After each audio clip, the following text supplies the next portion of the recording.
I would like to welcome you to another episode of The Foundation here on High Frequency Radio Network. Yo, am I coming in good?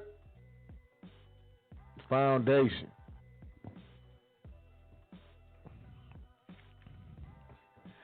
This is The Foundation, and we are High Frequency. I'm your host, So L, and it is a pleasure to welcome you.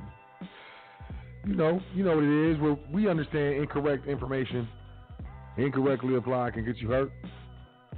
Correct information, incorrectly applied, can get you hurt. So we here on the Foundation are looking to correctly apply the correct information. As always, I want to start off by saying all thanks, praises, and honors due to the Creator and the ancestors. I also want to say peace, as always, to my big brother, Yusuf L. Uncle Yusuf, big brother, whatever. I think he fulfills both the roles for me. But that's my guy, High Frequency Radio Network creator. High Frequency Radio Network creator. Appreciate the brother, always putting in work, still putting in work, been putting in work. Shout out to the brother Yusuf L.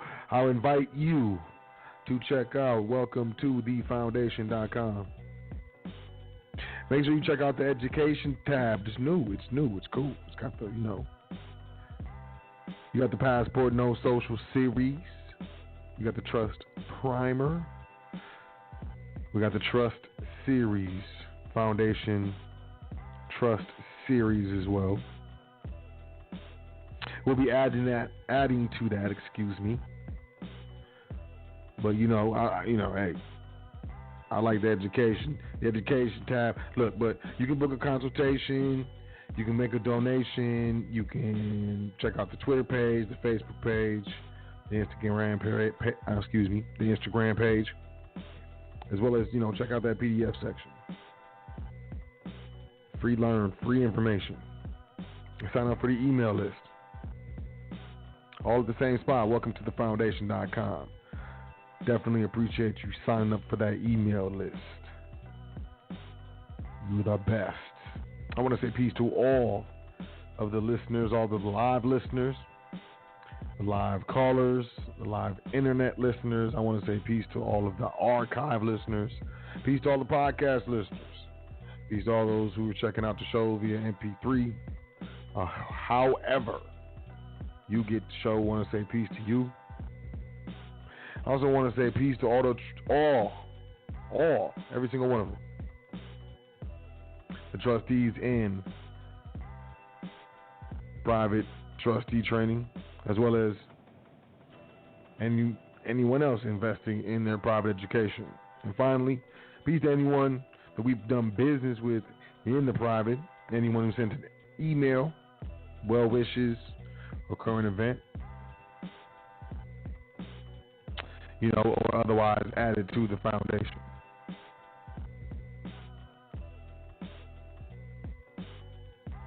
Definitely want to say peace. Thank you. You are appreciated. And I got a lot of current events.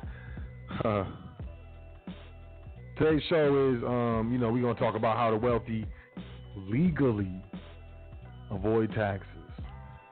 I'm going to get right into it. I'm going to come straight out. 100%. I'm not going to beat around the bush or anything. And we're going to discuss how the wealthy legally avoid taxes. How you hear about these, these companies, these corporations, these wealthy families, and they're not paying taxes. We understand that. We're going to go through that. We're going to get with that.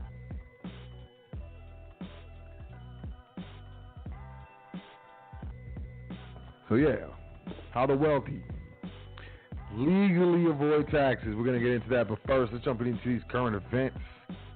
You know, because it's a lot.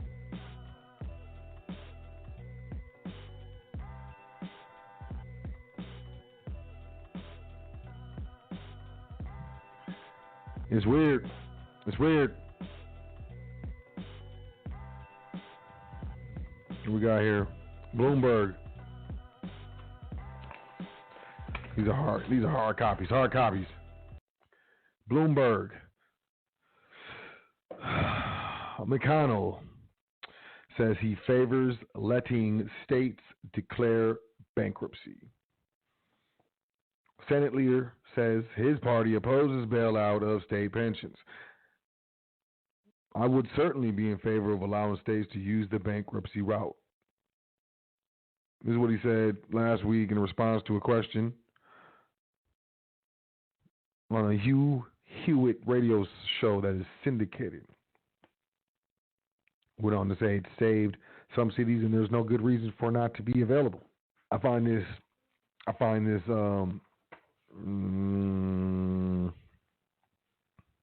the host cited California, Illinois, and Connecticut as states that had given too much to public employee unions, and McConnell said he was reluctant to take on more debt for any rescue. Quote, you raised yourself the important issue of what states have done. Many of them have done to themselves with their pension programs. There's not going to be any desire of the Republican side to bail out state pensions by borrowing money from future generations. New Jersey Governor Phil Murphy, a Democrat, said he was stunned by McConnell's comments, which he called completely and utterly irresponsible. Quote, he's dead wrong. You have my word, we won't go bankrupt, end quote. Without cash to states, Murphy said governors will be forced to gut the living daylights out of every state of America, slashing budgets and eliminating the services people need. New York Mayor Bill de Blasio, also a Democrat, tweeted that McConnell wants police officers to lose their jobs. He wants firefighters to go broke. He wants hospitals to close and sick people thrown out on the street, end quote.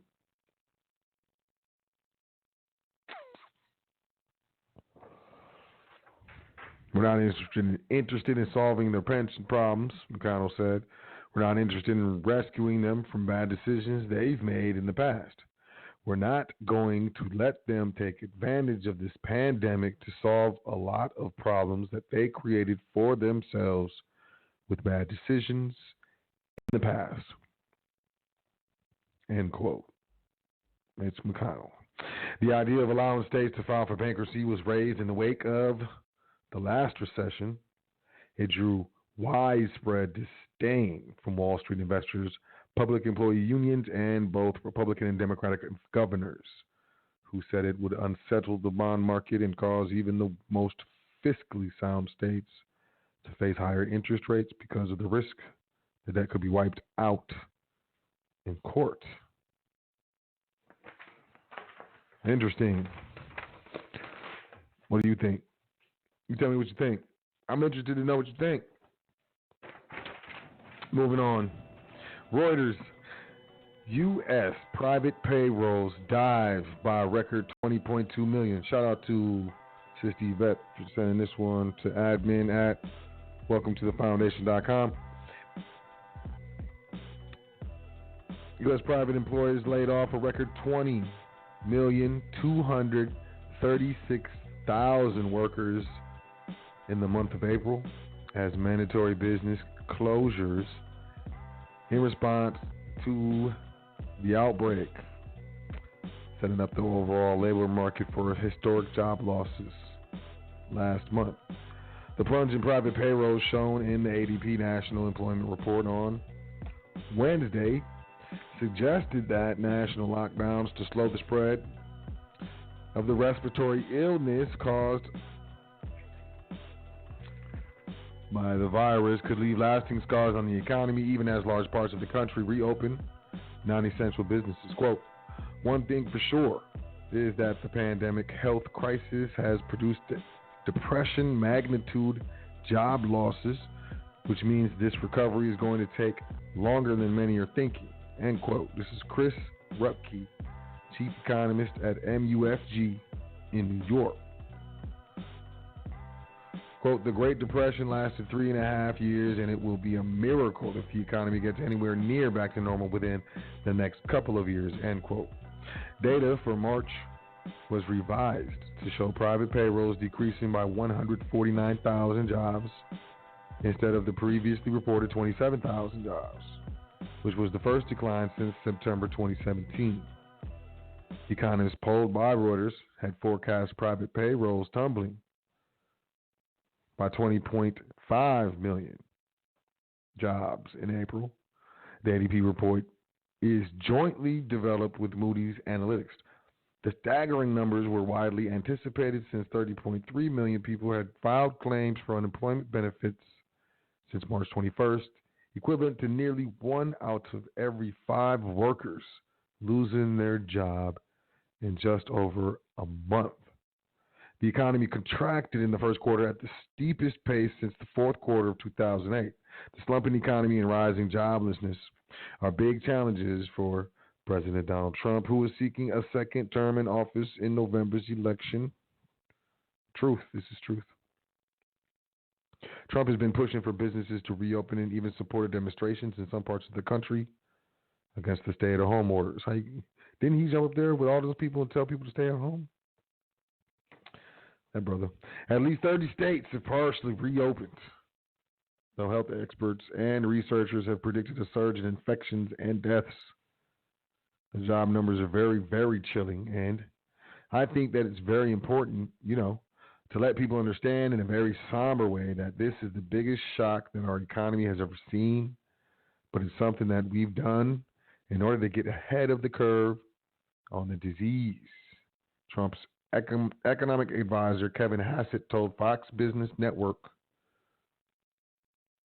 today, I think. Layoffs last month were across small, medium, and large enterprises.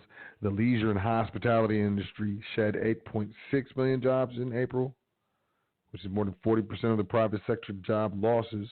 Manufacturing lost 1.7 million jobs, 2.5 million construction workers were laid off as well. Not good, yo. At least but I keep in the perspective that, when they're talking about these numbers and they're talking about these jobs, I know a lot. It's a lot. But, it's the public. These are public numbers. And I know a lot of my people, a lot of us are in the public, but, a lot of us are not. Where we at? Let's go to Reuters again. S&P 500. The Dow drops as financial sector declines, countered the tech gains. The S&P 500 and the Dow fell on Wednesday, which is today, as declines in financials and the defensive groups countered gains in tech shares. And as data showed, U.S. private employers laid off 20 million workers in April, underscoring the economic fallout of the coronavirus outbreak. The tech-heavy NASDAQ ended higher, although indexes pulled back late in the session, especially after U.S. President Donald Trump said China may or may not keep a trade deal between the two countries. Financials and other look, if you got some electronics that you wanted to get that are made in China, I'm telling you, I'm getting all of them. I'm getting, network equipment, whatever. Look. I'm not spending a bunch of money, but anything that I've been like, oh, I kind of want that, and it's made in China, I'm grabbing it now, baby. And then because, look, there was this thing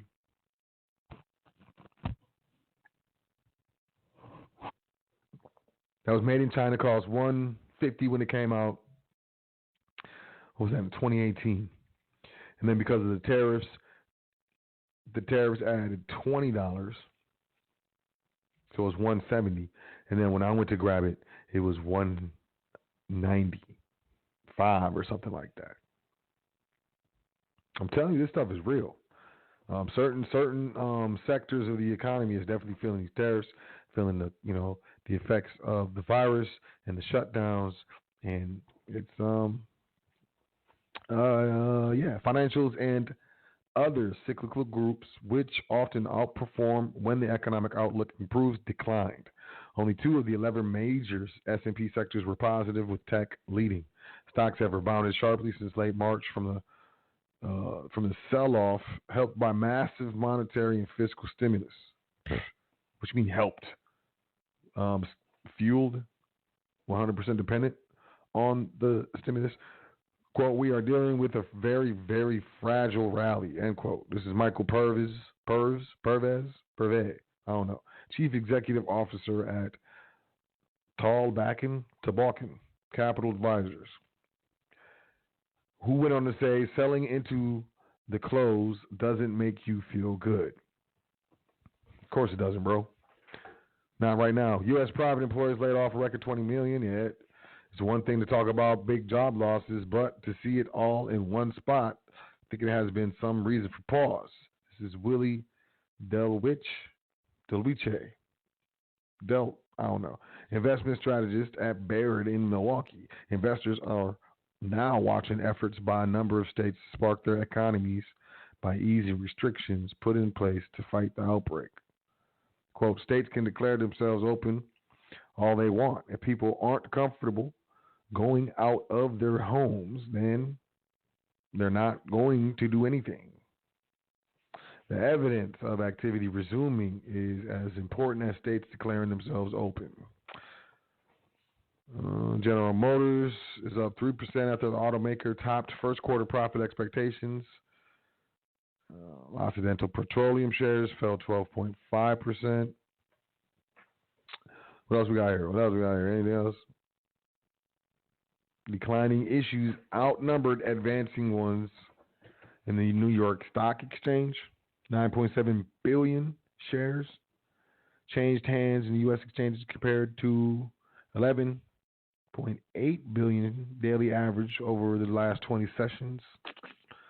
Yeah, we don't care. What else is there? Anything else good here? Bottom line is still going down. The Dow is still going down. What's next? What am I going to do next? Then we can get into the show.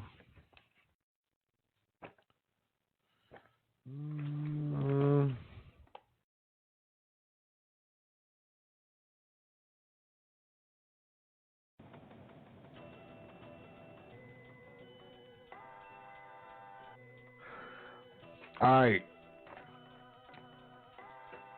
I don't usually get into controversial news, yo, but I mean, let me just jump into this. This is from children'shealthdefense.org, okay? You know what I'm saying? The Daily Mail. The U.S. government's $3.7 million grant to Wuhan Lab at the center of the outbreak. The Daily Mail reported that it has uncovered documents showing that Dr. Anthony Fauci's National Institute of Allergy and Infectious Diseases gave $3.7 million to scientists at the Wuhan Lab at the center of the outbreak. According to the British paper, the federal grant funded experiments where the virus is believed to have originated. Following the 2002-2003 SARS coronavirus outbreak,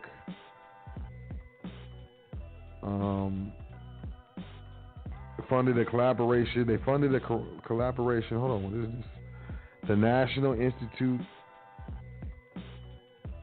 of Infectious Diseases funded a collaboration by Chinese scientists, U.S. military virologists from the Bioweapons Lab at Fort Detrick and National Institutes of Health scientists from the National Institute of Allergy and Infectious Diseases to prevent future coronavirus outbreaks by studying the evolution of virulent strains from bats in human tissues. Those efforts included the gain of function research, which is accelerated viral evolution to create pandemic superbugs enhanced by. Okay, so like this is they're talking about. So I went to Daily Mail and I found the paper, man. I found the paper. The Chinese laboratory at the center of scrutiny over potential outbreak has been using U.S. government money to carry out research which scientists believe are the original source of the outbreak. The Wuhan Institute of Virology undertook coronavirus experiments on mammals funded by a $3.7 million grant from the U.S. government. Sequencing of the genome has traced it back to Yunnan caves, but it was first thought to have transferred to humans in an animal market in Wuhan. The revelation that the Wuhan Institute was experimenting has sparked further fears that the lab and not the market is the original outbreak. Look, man, and I mean, $37 million. I mean, they following the money. And, look, China clamps down on the research into the origins, and this is what's going on at the same time. China's clamping down on the research into the origins of the outbreak.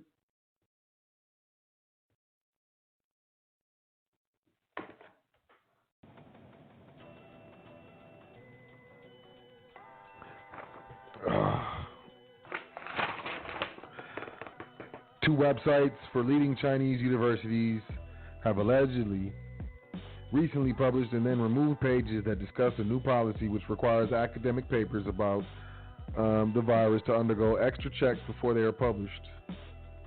Both the Fudan University and China University of Geosciences in Wuhan allegedly posted notices saying that research on the origins of the virus will be subject to government checks.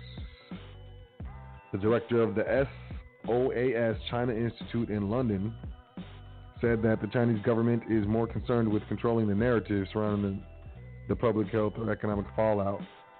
The source who found the cached versions of the website said they were concerned at what appeared to be governmental cover-up. Let's see. We keep going. What else is in there? Shi Zhengli, a deputy director of the institute,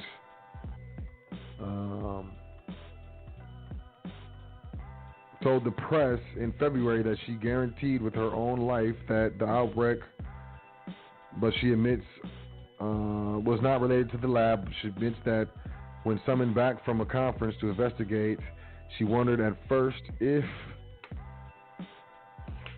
the virus could have escaped her unit. She warned about the danger of the epidemics from the virus, but she says she did not expect such an outbreak in China. City of Wuhan, since her study suggested subtropical areas in the south had the highest risk of such zoonotic transmission. Zoonotic. So from animals to human. She told